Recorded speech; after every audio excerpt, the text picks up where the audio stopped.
So today we are going to start our new topic, and the topic is drift velocity.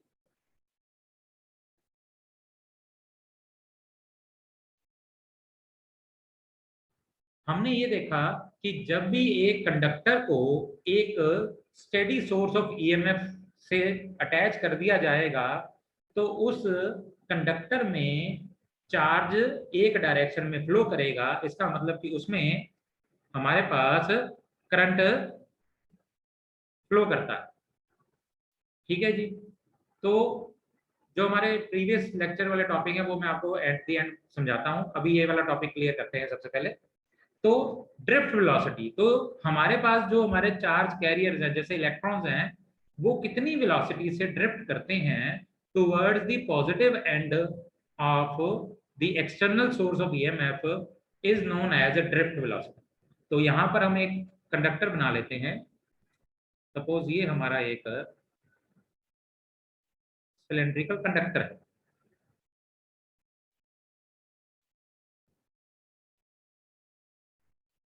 तो ये हमारा एक cylindrical conductor हो गया। तो इसको हमने क्या किया,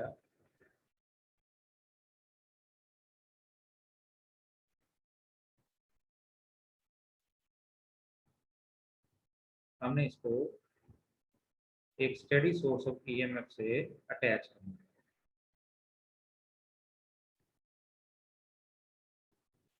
तो इधर हमने क्या किया, हमने एक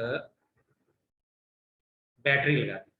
तो दिस इज अ बैटरी। अगर ये सिंगल एक बड़ी लाइन और एक छोटी लाइन लगा देते हैं तो वो सेल होता है, और अगर मल्टीपल लाइन लगाते हैं तो ये बैटरी हो जाती है। तो दिस इज अ बैटरी। ये बैटरी हमारी, ये ईएमएफ का सोर्स हो गया हमारा। तो मानो कि ये हमारा जो कंडक्टर है cylindrical conductor, it is of length L. इसकी लेंथ है एल। अब जब ये पॉजिटिव एंड है और ये नेगेटिव है, तो जब ये पॉजिटिव एंड से ये वाली साइड, सपोज करो इसको हमने ए और इसको बी साइड मान लिया, तो ए साइड पे क्या हुआ, इधर पॉजिटिव पोटेंशियल हो गया और इधर नेगेटिव हो गया।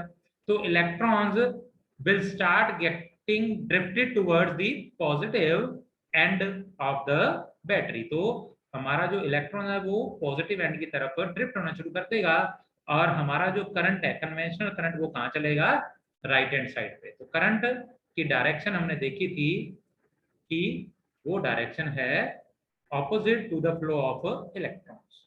तो अभी ड्रिफ्ट वेलोसिटी क्या है, सबसे पहले इसकी डेफिनेशन लिख लेते हैं।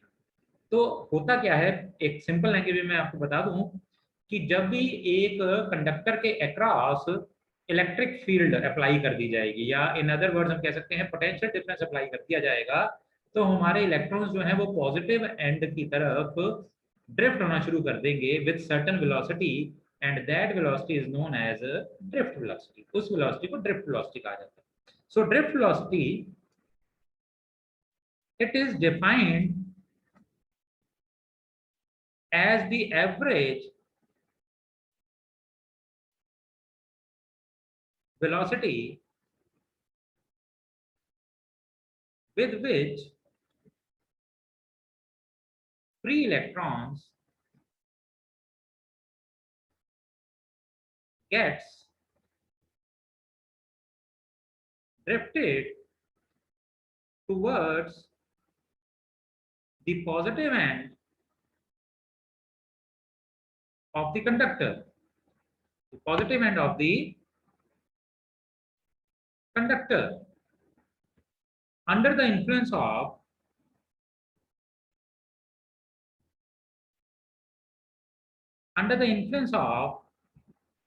an external electric field applied.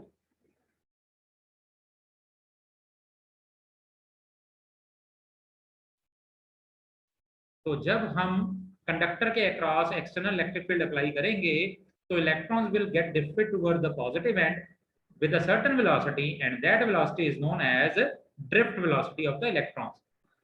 Again, I am telling you that this is a very important topic. This is a very important topic. बहुत बार इस पे हमारे को एग्जामिनेशन में क्वेश्चन आता है, you have to find out the expression for a drift velocity. आपको drift velocity का एक्सप्रेशन निकालना पड़ता है, या ड्रिफ्ट वेलोसिटी का रिलेशन विद इलेक्ट्रिक फील्ड मान लेते हैं, तो आपको वो निकालना पड़ता है। ठीक है, तो आपने ड्रिफ्ट वेलोसिटी की डेफिनेशन लिखनी है। तो डेफिनेशन क्या है कि ये वो वेलोसिटी है जिससे इलेक्ट्रॉन्स पॉजिटिव एंड की तरफ ड्रिफ्ट करते हैं under the influence of external electric field.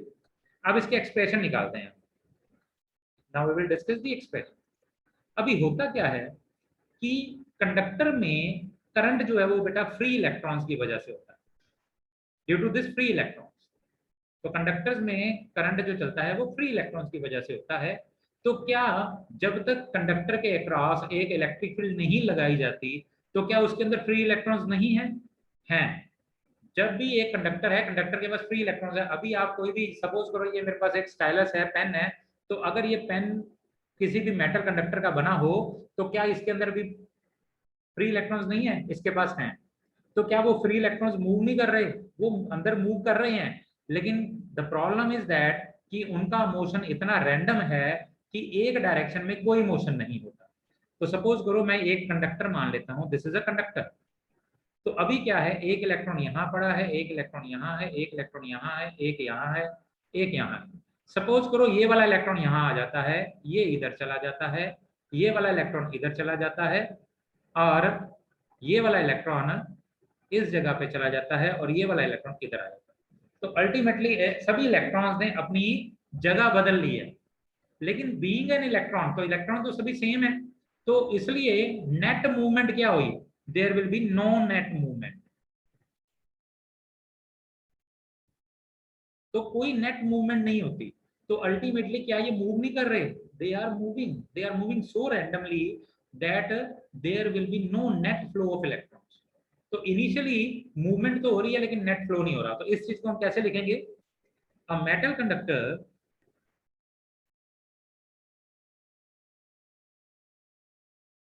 contains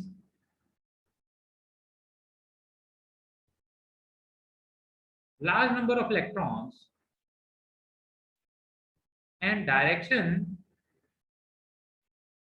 of motion of these electrons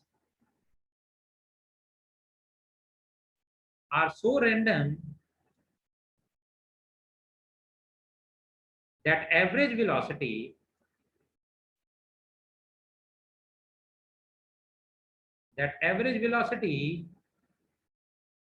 of electrons becomes zero। इनकी सबकी एवरेज वेलोसिटी जीरो बन जाती है। तो हम मानते हैं if u1 u2 u3 up to so on un, मानो n इलेक्ट्रॉन्स हैं और सबकी इनिशियल वेलोसिटी कितनी है? u1 u2 u3 un are random velocities of n free electrons in metal conductor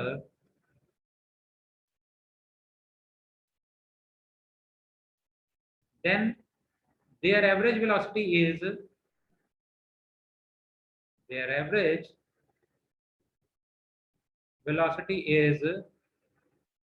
given as। तो इनकी एवरेज वेलोसिटी कैसी हो जाएगी? एवरेज वेलोसिटी कैसी होती है बेटा? सबकी वेलोसिटीज ऐड कर दो। तो वेक्टर सम करेंगे हम, u1 u2 u3 u4 up to so on un। तो सभी वेलोसिटीज को ऐड करके एवरेज निकालना है, तो डिवाइडेड बाय n करेंगे और सबकी एवरेज वेलोसिटी का वैल्यू क्या आएगी? जीरो। तो कोई भी नेट मूवमेंट नहीं हो रही, so average velocity will become zero. So as a result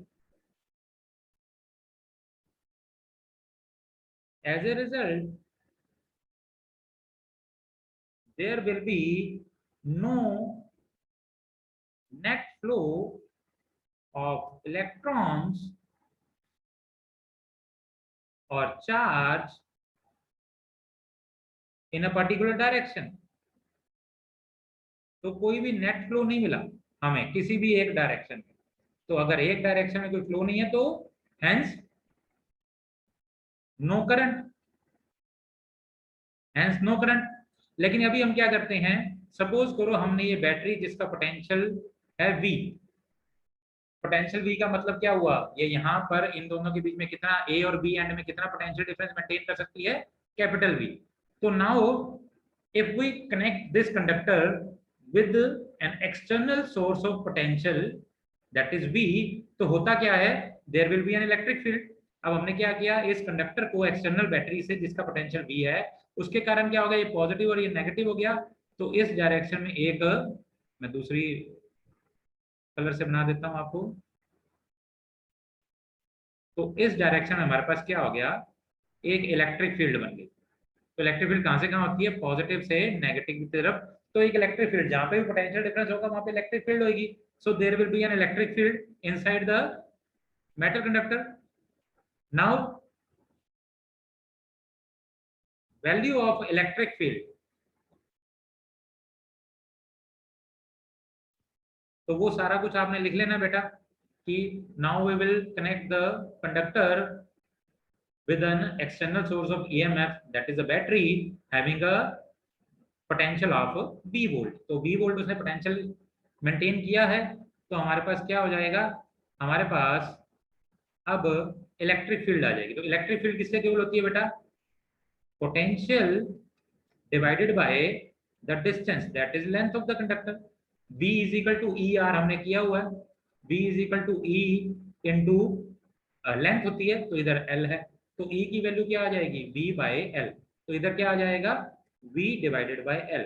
so this is the value of electric field across the ends of the conductor. तो कंडक्टर के दोनों एंड्स में इतनी इलेक्ट्रिक फील्ड हमने मेंटेन कर ली है ना। हो अब होता क्या, इलेक्ट्रिक फील्ड होती क्या है बेटा, electric field is force per unit charge. Electric field होती क्या है, electric field is force per unit charge. E क्या होती है, E होती है F बाय Q। तो E होती है F बाय Q, इसका मतलब फोर्स पर यूनिट चार्ज। कौन सा चार्ज, इधर क्या है, इधर इलेक्ट्रॉन्स है, इलेक्ट्रॉन्स पे चार्ज कितना है E। तो इसका मतलब इलेक्ट्रॉन्स, जब इलेक्ट्रिक फील्ड लगी तो इलेक्ट्रॉन्स पे एक फोर्स लगने लग गई, और उस फोर्स की वैल्यू क्या है, the value of force is F is equal to Q into E। तो charge into the value of electric field। तो इलेक्ट्रॉन पे चार्ज कितना होता है, इलेक्ट्रॉन पे चार्ज होता है minus E. E basic unit of charge है, और इलेक्ट्रॉन पे वो नेगेटिव होता है। तो हमारे पास क्या आ गया, हमारे पास फोर्स ऑन ईच इलेक्ट्रॉन कितनी आ गई, force on each electron is कितनी आ गई, this force is equal to minus e into E.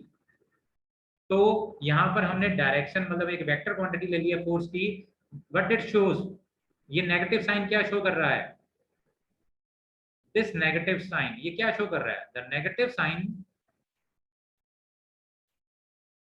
shows that the direction of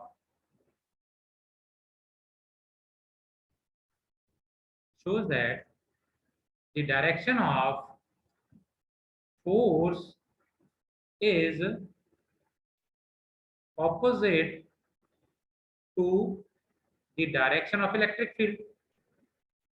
इसका मतलब फोर्स की डायरेक्शन इलेक्ट्रिक फील्ड से उल्टी है। मतलब इलेक्ट्रॉन पे फोर्स कहाँ लग रही है, ये देखो, इलेक्ट्रिक फील्ड अगर राइट साइड पे है तो force on electron left hand side पे होगी। ये इलेक्ट्रॉन पे लेफ्ट हैंड साइड पे लग रही है, तभी इलेक्ट्रॉन लेफ्ट हैंड साइड पे मूव कर रहा है, तो ये नेगेटिव साइन हमारा ये शो कर रहा है। तो हमारे पास फोर्स आ गई। फोर्स कैन ऑल्सो भी डिफाइंड, ये हमारे पास एक वैल्यू आ गई, इसको मैं क्या करता हूँ, इक्वेशन नंबर 1 लिख लेता हूँ। ठीक है जी। तो फोर्स, एक बॉडी पे फोर्स लगती है, अभी ये मूव कर रहा है electron, electron is moving towards the left hand side, electron left hand side पे जा रहा है। इसका मतलब क्या है, इलेक्ट्रॉन पे फोर्स लगी है, and force can also be given as, force can also be defined as, force की एक और डेफिनेशन है, फोर्स होती है मास इनटू एक्सेलरेशन। तो इसका मतलब फोर्स की एक और वैल्यू लिख सकता हूं मैं, मास इनटू एक्सेलरेशन। ठीक है ना, मतलब क्या है, वेयर m क्या है, मास ऑफ इलेक्ट्रॉन, और a क्या है, acceleration of electron with which it gets drifted towards positive end, that is A। तो वो एक्सेलरेशन है। तो यहां से हम इक्वेशन नंबर 2 लिख लेते हैं। Now equating equation number 1 and 2। So equating, क्योंकि दोनों ही फोर्स बता रही हैं, equating equation 1 and equation 2, we get, हमारे पास क्या आ जाता है, mass into acceleration is equal to minus e into E, और the value of acceleration comes out to be equal to minus e capital E by M. तो term it as equation number 3। तो ये हमारे पास acceleration की value आ गई। ठीक है जी। Now due to this acceleration हुआ क्या, अब इलेक्ट्रॉन्स इस एक्सेलरेशन से इधर लेफ्ट हैंड साइड को मूव करने लग गए हैं। तो जब भी कोई बॉडी एक्सेलरेटेड मोशन में होती है तो हमारे पास इक्वेशन ऑफ मोशन अप्लाई कर सकते हैं। सो हमारे पास इलेक्ट्रॉन्स हैं जिनके पास कुछ मास है, तो वो एक मैटर है या बॉडी है, और वो ए एक्सेलरेशन से मूव कर रही है। तो हमारे पास क्या है, we can apply an equation of motion. Equation of motion अगर आपको याद है तो +1 में 3 इक्वेशंस ऑफ मोशन हमने की थी। v is equal to u plus at, s is equal to ut plus half at square, and v square minus u square is equal to 2as। तो ये इक्वेशंस ऑफ मोशंस थी when a body is under an accelerated motion. तो हमारा electron एक accelerated motion में है।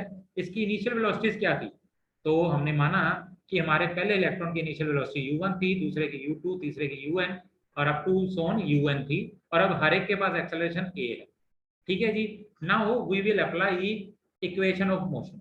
सो due to acceleration, due to this acceleration, electrons will acquire additional velocity, क्योंकि accelerated motion का मतलब क्या है, चेंज इन वेलोसिटी। इसका मतलब उनके पास वेलोसिटी चेंज हो जाएगी। तो at any instant,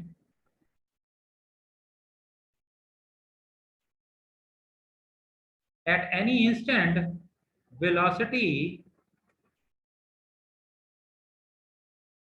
acquired by electrons can be given as, हम कैसे लिख सकते हैं, तो मैंने कहा इक्वेशंस क्या थी, 3 थी। तो पहली इक्वेशन हमारे काम आएगी v is equal to u plus a t। t की जगह यहाँ पे हम टाउ लिख देते हैं। तो पहले इलेक्ट्रॉन के पास कितनी वेलोसिटी होगी, उसकी final velocity v1, initial u1, acceleration हम इधर a1 लिख सकते हैं। लेकिन आप ये देखो एक्सेलरेशन की वैल्यू क्या है, look at this, look at this equation. Acceleration की वैल्यू है E, that is charge on electron, electric field and mass of electron. हर एक इलेक्ट्रॉन पे सेम चार्ज है, हर एक इलेक्ट्रॉन की इलेक्ट्रिक फील्ड भी उसके उधर पूरे कंडक्टर में सेम लगी है, और मास भी सबका सेम है। इसका मतलब सभी इलेक्ट्रॉन्स की एक्सेलरेशन सेम रहेगी। तो यहाँ पर a1 की जगह हम a ही लिख देते हैं। ओके, तो इसको अगर हमने वेक्टर फॉर्म में लिखना है तो v is equal to u plus a, और इधर t है दैट इज τ1, तो इसको हम τ1 लिख देते हैं, टाइम को tau. But is tau, so what is tau? Tau is the relaxation time. Tau is the relaxation time. So it is defined as, ये relaxation time क्या है, it is defined as the time delay between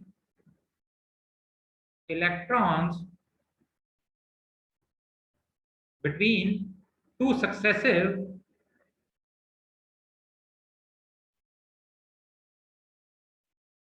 collisions of electron। मतलब क्या है, अभी मैं आपको इधर एक डायग्राम से समझाता हूं। ये देखो यहां पर एक इलेक्ट्रॉन है और here we have another electron. हमने इधर पॉजिटिव और इधर नेगेटिव किया, ये इलेक्ट्रॉन इधर को ड्रिफ्ट कर गया एकदम से। जैसे ये ड्रिफ्ट करना शुरू हुआ, एक्सेलरेशन के कारण इसने वेलोसिटी एक्वायर की, एक्वायर करता जाता, जैसे जैसे टाइम बढ़ेगा वैसे वैसे वेलोसिटी की वैल्यू फाइनल की बढ़ जाएगी। लेकिन जैसे ये इधर मुड़ा चलने लगा और बिल्कुल साथ के साथ यहाँ पर एक और इलेक्ट्रॉन आ गया और इसने इसके साथ टक्कर हो गई, इसकी कोलिजन हो गया। तो हमारे पास एक कंडक्टर में बेटा we have millions of electron, electron से भरा हुआ है पूरा कंडक्टर। तो जैसे ही हम पॉजिटिव एंड लगाते हैं, electrons get drifted towards positive, वो चलने लगता है, साथ के साथ एक और इलेक्ट्रॉन से टकरा जाता है, उसकी वेलोसिटी कम हो जाती है, फिर वो चलने लगता है, फिर से वो पॉजिटिव तो उसको खींच ही रहा है, टक्कर होने के बाद फिर वो चलने लगता है, फिर वो इधर से यही वाला इलेक्ट्रॉन इधर से फिर चलने लगता है, फिर एक इलेक्ट्रॉन आ जाता है, फिर उससे टक्कर हो जाती है। तो अल्टीमेटली वो कितनी देर में अपनी वेलोसिटी बढ़ा सकता है, एक कोलिजन से दूसरे कोलिजन के बीच में ही अपनी वेलोसिटी बढ़ा पाता है, और उसकी वैल्यू हम इधर इस तरह लिखते हैं, v1 is equal to u1 plus a tau. So v1 उसकी फाइनल वेलोसिटी है, u1 उसकी इनिशियल वेलोसिटी है, और टाउ जो है वो उसका रिलैक्सेशन टाइम है। वो रिलैक्सेशन टाइम का मतलब क्या है, एक कोलिजन से दूसरे कोलिजन के बीच में जितना टाइम, उतनी देर ही वो रिलैक्स कर सकता है और उतनी देर ही अपनी वेलोसिटी बढ़ा सकता है। जैसे एक कोलिजन के बाद वो चलना शुरू होता है, वेलोसिटी बढ़ाने लगता है, दूसरा कोलिजन हो जाता है और उसकी वेलोसिटी बढ़ती हुई टक्कर के कारण कम हो जाती है। तो अल्टीमेटली उसकी वेलोसिटी कब तक और कितनी बढ़ेगी, depends upon this tau, that is relaxation time. Similarly second electron की u2 प्लस a टाउ 2, ऐसे ही थर्ड की u3 plus a tau 3, and up to so on, nth की कितनी हो जाएगी, un प्लस a टाउ है। तो हमारे पास ये आ गई सभी की velocities. Now we will find out the average velocity. तो इन सब इलेक्ट्रॉन्स की एवरेज वेलोसिटी निकाल देते हैं। सो एवरेज वेलोसिटी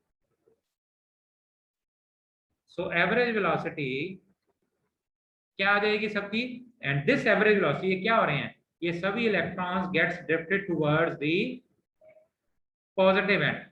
तो ये सारे पॉजिटिव एंड की तरफ ड्रिफ्ट कर रहे हैं, तो इन सब की एवरेज वेलोसिटी ही हमें ड्रिफ्ट वेलोसिटी देगी। सो average velocity that is vd comes out to be equal to v1 plus v2 plus v3 up to so on plus vn, and this comes out to be equal to, इसको मैं next slide पे लिख देता हूं, this comes out to be equal to vd is equal to, sorry, the average will be, we have to divide it by the number of velocities, तो n number of electron से divide करना पड़ेगा तभी average आएगी। तो अभी इसकी value put कर देते हैं, u1 plus a tau 1 plus u2 plus a tau 2 plus u3 plus a tau 3 plus up to so on un plus a tau n।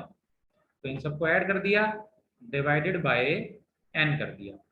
अब आप ये देखो u1 u2 u3 ये सारे हम क्या करते हैं, एक साथ लिख लेते हैं, u1 u2 u3 ये सब ऐड हो रहे हैं, तो इनको मैं क्या लिख सकता हूँ, u1 plus u2 plus u3 up to so on un, इनको सबको एक साथ लिख सकता हूँ। ये डिवाइडेड बाय n है, ये जो हमारे पास डिनोमिनेटर में, इसको इधर लिख लिया, प्लस ये क्या आ गया, a tau 1 a tau 2 a tau 3 up to so on a tau n, इन सब में से a बाहर आ गया, अंदर क्या रह गया, tau 1 plus tau 2 plus tau 3 up to so on tau n divided by n। तो हमने ये पूरे को सेपरेट कर लिया। व्हाट इज दिस, ये क्या वैल्यू है, ये वाली वैल्यू क्या है, ये आपको ध्यान होगा, initial average velocity of electrons. तो u1 plus u2 plus u3 up to so on un divided by n is 0। तो ये वाली वैल्यू तो 0 है, so this is equal to 0। तो इधर क्या आ गया, 0 प्लस a, ये वाली क्या है, तो ये tau 1 plus tau 3 plus tau 4 up to so on tau n divided by n, ये क्या है, ये सभी रिलैक्सेशन टाइम्स हैं, और सभी इलेक्ट्रॉन्स के डिवाइडेड बाय n कर देंगे तो ये एवरेज आ जाएगी। तो इसको बोला जाता है एवरेज रिलैक्सेशन टाइम। सो इधर आ जाएगा a टाउ b d, और drift velocity, this is a vector quantity, सारे वेक्टर्स में लिए हैं, तो a इनटू टाउ, तो ये हमारे पास आ गया, where tau is equal to tau 1 plus tau 3 up to so on tau n divided by n, where tau is this. तो इसको टाउ को हमने ये लिख लिया, tau 1 plus tau 3 plus tau 4 up to so on tau n, और इसको क्या बोलते हैं, tau is average time that average time that has elapsed since each electron suffered its last collision. तो इसको एवरेज रिलैक्सेशन टाइम कहते हैं। तो इसे क्या बोलते हैं? It is known as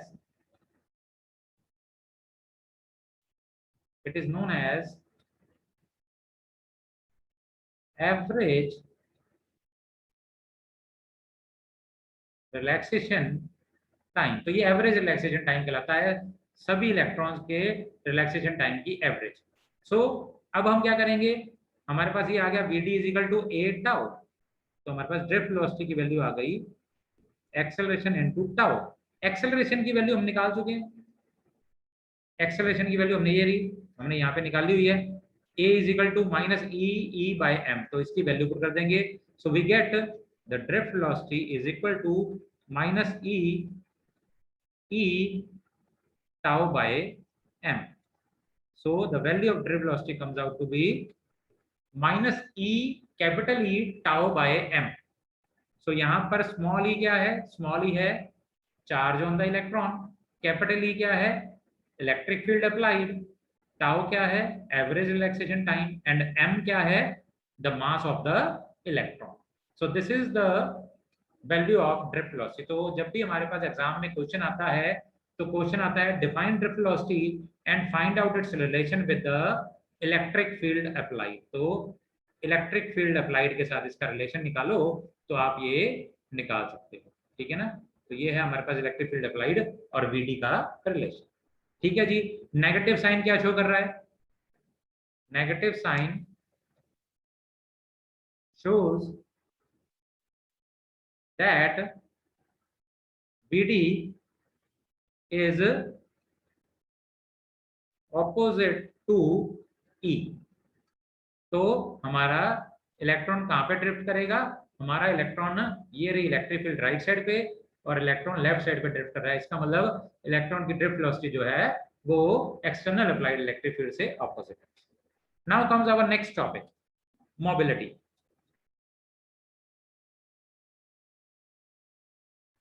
this is an important expression, इस पे बहुत बार क्वेश्चन आता है।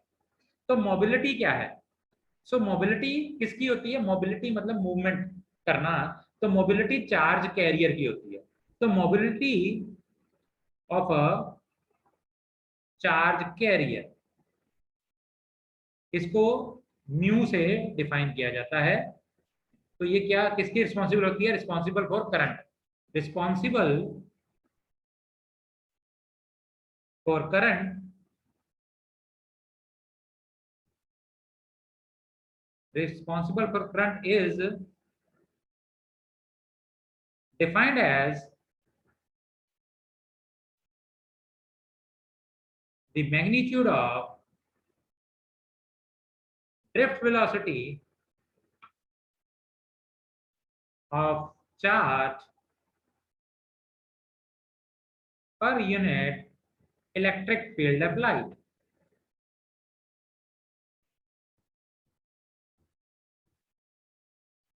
तो मोबिलिटी क्या है? मोबिलिटी है चार्ज कैरियर की, और ये हमें क्या बताती है कि कितनी आसानी से हमारा चार्ज कैरियर मूव करना शुरू कर देता है।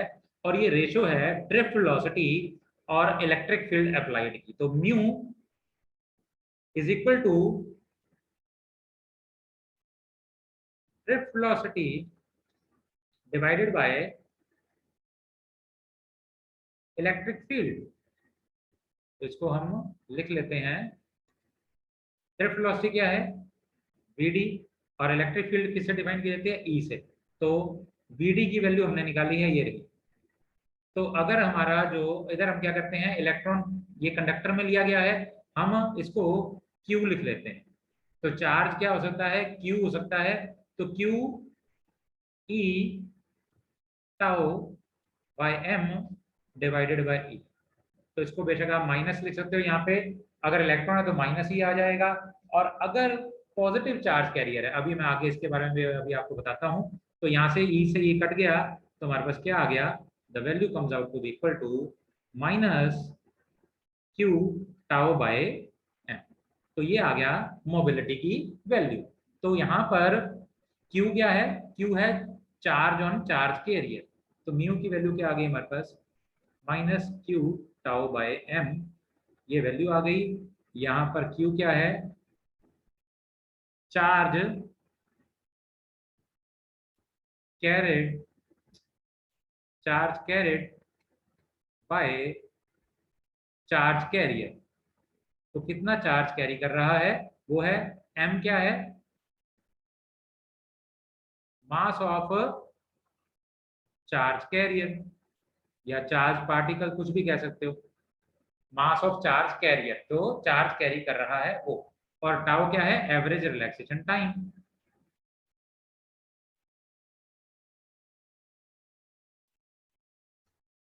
तो मोबिलिटी किसकी हो सकती है, मोबिलिटी ऑफ इलेक्ट्रॉन्स क्या होगी फिर, मोबिलिटी ऑफ इलेक्ट्रॉन्स, देखो चार्ज कैरियर, कंडक्टर्स में इलेक्ट्रॉन्स होते हैं, फ्री इलेक्ट्रॉन्स, लेकिन सेमीकंडक्टर्स भी एक मटेरियल है। तो सेमीकंडक्टर एक मटेरियल है, इसको हम 9th यूनिट में ज्यादा डिटेल में पढ़ेंगे। अभी आपकी समझ के लिए ये है कि कुछ ऐसे मटेरियल्स होते हैं जो किसी कंडीशन में इंसुलेटर और किसी कंडीशन में कंडक्टर बन जाते हैं।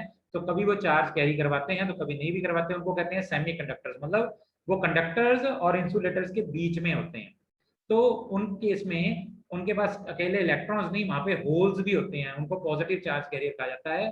तो मोबिलिटी इलेक्ट्रॉन्स की भी डिफाइन की जाती है और पॉजिटिव चार्ज कैरियर्स की भी डिफाइन की जाती है। तो इलेक्ट्रॉन्स की mobility that is mu E कितनी आ जाएगी, इधर आप क्या करोगे, क्यू को ई पुट कर दोगे, तो minus E tau by M. तो ये इलेक्ट्रॉन्स की मोबिलिटी आ गई। और mobility of positive charge carrier that is holes, तो होल्स क्या होते हैं बेटा, मैंने अभी आपको बताया कि इलेक्ट्रॉन्स में पॉजिटिव चार्ज कैरियर्स भी होते हैं और उन पॉजिटिव चार्ज कैरियर्स को होल्स कहा जाता है। तो इसको हम 9th यूनिट में ज्यादा डिटेल में पढ़ेंगे। अभी आपकी समझ के लिए ये है कि holes are positive charge carriers and they are present in semiconductor devices. तो सेमीकंडक्टर्स में होते हैं। तो होल्स क्या होते हैं, that is positive charge carriers present in semiconductors. तो इनके लिए क्या होगा, इनकी mobility that is mu H is equal to plus E tau H, इधर क्या होगा tau E relaxation time for electrons, इधर हमने electron relaxation time for holes upon M H, इधर एम ई लिखा हुआ, तो write it as m e. तो mass of electrons and mass of holes, ठीक है जी। तो हमारे पास यहाँ पर टाउ ई क्या आ गया, रिलैक्सेशन टाइम ऑफ इलेक्ट्रॉन्स, और इधर हमारे पास टाउ एच क्या आ गया, relaxation time of holes. M H is mass of holes and M is mass of electrons. और चार्ज जो होता है वो ई, होल्स और इलेक्ट्रॉन्स पे चार्ज सेम ही होता है, होल्स पे पॉजिटिव और इलेक्ट्रॉन्स पे नेगेटिव चार्ज होता है। So this is the mobility of charge carriers. और इसके अगर यूनिट्स देखे जाएं तो यूनिट्स क्या होते हैं मोबिलिटी के यूनिट्स, तो यूनिट्स मोबिलिटी के क्या होते हैं, इसके यूनिट होते हैं मीटर स्क्वायर पर सेकंड पर वोल्ट और मीटर स्क्वायर पर सेकंड पर न्यूटन कूलम। तो ये इसके यूनिट्स हैं। तो लेस देन अ मिनट हमारे लेक्चर में रह गया है, this is enough for today. तो आज हमने एक इंपॉर्टेंट टॉपिक डिस्कस किया दैट इज ड्रिफ्ट वेलोसिटी। तो ड्रिफ्ट वेलोसिटी वो एवरेज वेलोसिटी है जिससे सभी electrons positive end of the external applied potential की तरफ ड्रिफ्ट करते हैं। तो इसका एक्सप्रेशन निकाला, this is an important expression. तो ये बहुत इंपॉर्टेंट एक्सप्रेशन है, तो आपने ये सारा पढ़ लेना है। फिर मोबिलिटी हमने देखी, तो मोबिलिटी रेशो होती है ड्रिफ्ट वेलोसिटी और इलेक्ट्रिक फील्ड अप्लाइड। तो काइंडली आप ये सारे टॉपिक्स पढ़ लोगे, और अगर इन टॉपिक्स में आपको कोई भी डाउट होगा तो आप मुझसे पूछ लेना। This is enough for today's lecture, thank you very much. Thank you sir. Okay, अगर कोई डाउट होगा तो कल हम उसको हमारे लेक्चर में, now we will have a lecture on Monday, tomorrow is